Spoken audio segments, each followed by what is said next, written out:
Xo'p, hurmatli obunachilar, mana bu yerda ish e'lonini o'qib qoldim va mana 3 ta videoga, Instagram uchun videoga $40 deyapti. Buni o'qib chiqib va mana bu pastki qismiga e'tibor berganimda proposals 15 tadan oshiq 20 tagacha yaqin odam frilanserlar, ya'ni ariza topshirishgan.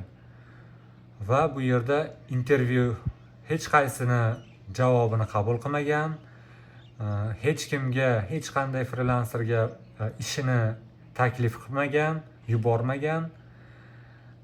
Xo'p, va hattoki kelgan proposallarni bir marta bo'lsa ham qarab qo'ymagan.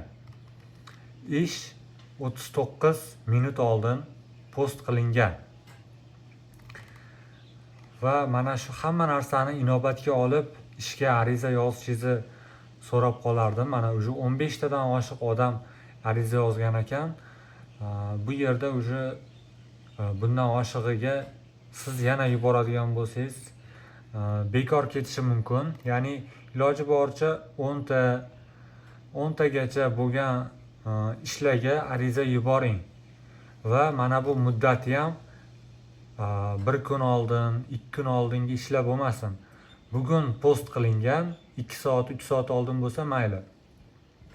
Maksimalni 8 soat oldin post qilingan postlar bo'lsa, ish e'lonlari bo'lsa, ularga yuboring.